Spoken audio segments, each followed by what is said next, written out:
आज हम डॉक्टर रामकृष्ण राजपूत के संग्रहालय में फर्रुखाबाद में खड़े हैं और यहाँ पर हजारों वर्षों पुराने पत्थरों से लेकर शिलालेख और तमाम सिक्के और जितना भी सामग्री हो सकती है वो यहाँ पर है। और आज डॉक्टर रामकृष्ण राजपूत आज व्यक्तिगत रूप से इसको इकट्ठा कर रहे हैं। इन्होंने कभी इसके लिए न कोई पैसा लिया और न किसी कोई सरकारी सहायता प्राप्त की।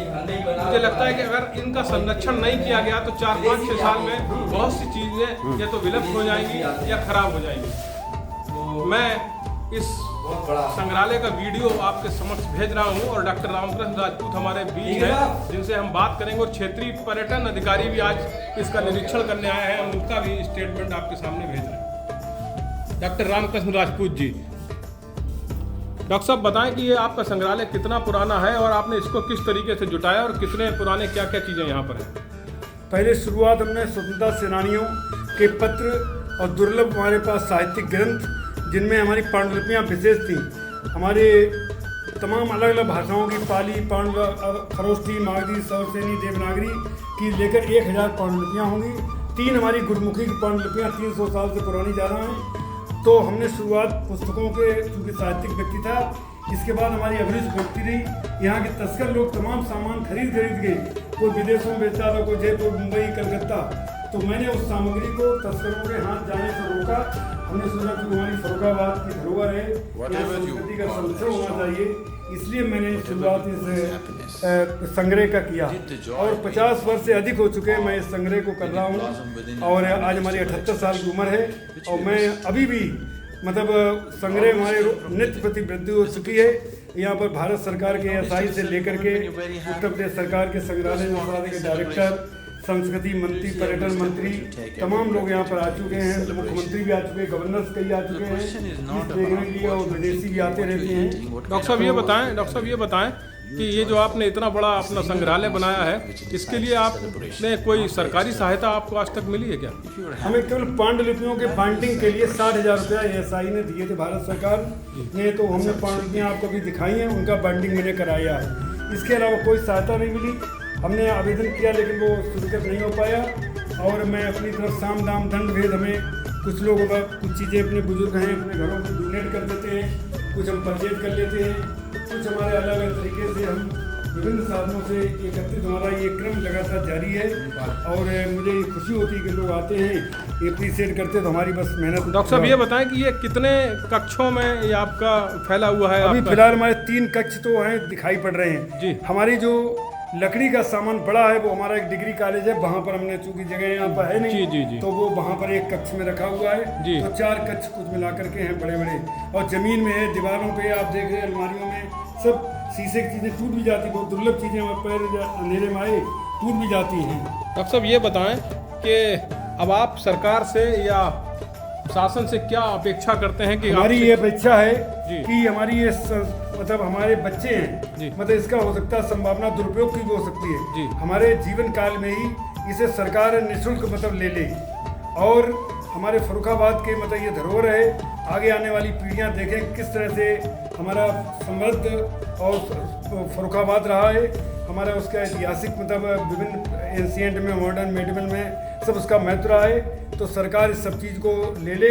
हमने करीब 10,000 चीज़ों की सूची उत्तर प्रदेश संग्रहालय निदेशालय को सौंप दी थी कि हम ये दान कर रहे हैं। और वहाँ पर एक बैठक हुई थी प्रमुख सचिव की अध्यक्षता में, DM से रिपोर्ट मांगी गई तो DM ने भी आख्या दी थी, कई DM दे चुके हैं कि इस संग्रहालय को, और यहाँ पर एक जिला में संग्रहालय बन भी चुका है। हमारा मन है कि हमारे जीते जी ये सामग्री सब सरकार निःशुल्क हमसे ले। और केवल बस एक मैंने छोटी शर्त रखी थी कि उसका नाम doctor Ramkrishna Rajput government museum रख दिया जाए। संग्रहालय यहाँ बनके तैयार खड़ा हुआ है। जी डॉक्टर साहब, मुझे लगता है कि अगर, हालांकि हम लोगों को इसका आइडिया नहीं है, लेकिन अगर इस आपके पूरे संग्रहालय की कीमत आंकी जाए तो ये करोड़ों में होनी चाहिए। नहीं, वो आए थे, तिवारी आए थे जी। जो महानिदेशक बाद में भारत सरकार के SI के जी। उन्होंने ये कहा कि 5 अरब रुपए की संपत्ति ये लगभग है, क्योंकि मतलब जो है करोड़ों रुपए अष्टधातु की मूर्तियां ऐसी करोड़ हमारे पास दर्जनों मूर्तियां डॉक्टर हैं। साहब हमें पता चला कि कुछ सोने और चांदी के भी आपके पास हमारे पास पुरातत्व बहुत से महत्वपूर्ण सिक्के जी। हैं। गुप्त काल के हैं, गौतम बुद्ध के सोने के सिक्का है, चांदी के सिक्के हैं। ऐसी कुछ चीजें तो आप ऐसी कि जो इंडिया किसी म्यूजियम, जैसे चमड़े का सिक्का, हुमायूं की जब पराजय कन्नौज में हुई थी तो उसकी जिस जान जाए एक दिन का राजा बना, उसको चमड़े का सिक्का इंडिया में केवल मेरे पास है और किसी बात नहीं मिलेगा। तमाम चीजें ऐसी हैं जो भारत में कहीं नहीं मिलेंगी, केवल हमारे संग्रहालय में होंगी। आज हम लोग डॉक्टर रामकृष्ण राजपूत जी के संग्रहालय में आए हैं और यहाँ देखकर हम बहुत उत्साहित भी हैं और हमें दुख भी हो रहा है कि आप अपने व्यक्तिगत संसाधनों से किस प्रकार इसको संजोए हैं और अब जीवन के 78 वर्ष की वय आपकी हो चुकी है और चाहते हैं कि ये निःशुल्क आम जनता के लिए, अपने भावी पीढ़ी के लिए दान दें। आज हमारे साथ क्षेत्रीय पर्यटन अधिकारी डॉक्टर चित्रगुप्त श्रीवास्तव जी भी हैं और वो भी इसका अवलोकन कर रहे हैं। मैं चाहूँगा कि वो भी उनका भी एक अपना बड़ा अनुभव है, इतिहास के वो विद्यार्थी रहे और उनका अपना एक ज्ञान है, उन्होंने बुंदेलखंड से आते हैं। मैं चाहूँगा कि वो भी इस संग्रहालय के विषय में 2 शब्द कहें। धन्यवाद भूपेन जी। आज मैं आदरणीय डॉक्टर साहब से मिला और इस संग्रहालय को मैंने देखा। मेरे जीवन में मैंने पहली बार किसी निजी कलेक्शन में इतनी महत्वपूर्ण वस्तुएं देखी हैं। डॉक्टर रामकृष्ण जी को जैसी मैंने अभी मुलाकात हुई उसके बाद वो आप जब मुझे यहाँ संग्रहालय दिखाने लेके आए तो अद्भुत, मेरे पास शब्द नहीं है, अविस्मरणीय आपका मेहनत है और जिसे कहते हैं इतिहास लिखना पढ़ना। लेकिन आदरणीय डॉक्टर साहब इतिहास को जीते हैं और निश्चित रूप से मैं क्या कहूँ, बिल्कुल हम सब के लिए ये, हम इतिहास के विद्यार्थियों के लिए आप एक तरह से प्रेरणा स्रोत हैं। बहुत बहुत धन्यवाद श्रीवास्तव जी। और मैं चाहूँगा कि चूंकि आप एक सरकारी संस्था से जुड़े हैं और फर्रुखाबाद और कन्नौज का आपके पास दायित्व है, तो मैं चाहूँगा कि जहाँ कहीं भी आप कह सकें इस संग्रहालय के विषय में बताएं। और डॉक्टर साहब की बहुत ही सद्भावना के साथ जो विनती है कि इस संग्रहालय को सरकार अपने संरक्षण में ले और उस संग्रहालय का नाम डॉक्टर रामकृष्ण राजपूत हो, जिसके लिए वो कोई भी धनराशि नहीं लेना चाहते। सिर्फ उनकी ये अभिलाषा है कि आने वाली पीढ़ियां फर्रुखाबाद को समझ सकें, जान सकें और आसपास के इतिहास को जान सकें। क्योंकि हमारे योगी जी जो हमारे मुख्यमंत्री हैं, उनका कहना है कि अतीत का भटका वर्तमान का त्रिशंकु बन जाता है। और अगर इस तरीके से हम लोग इसको संरक्षित कर पाए इनके सब चीज़ों को, तो ये एक बहुत बड़ा काम होगा, न सिर्फ हमारे जनपद के लिए अपितु पूरे प्रदेश के लिए और देश के लिए। यहाँ लोग देखने आएंगे। ये इतिहास के छात्रों के लिए एक शोध का विषय हो सकता है, पर्यटन की दृष्टि से आने वालों के लिए जिज्ञासा को शांत करने का एक विषय हो सकता है। और इसके साथ साथ जो हमारी अमूल्य हाथी है, जो हमारी अमूल्य निधि है, उसको हम किस तरीके से संजो पाएँ, ये इसके लिए सरकारी संरक्षण बहुत ज़रूरी है। मैं देख रहा हूँ कि कई चीज़ों पर धूल है, जो खाल की वस्तुएं हैं वो संरक्षण के अभाव में टूटती जा रही हैं, गलती जा रही हैं।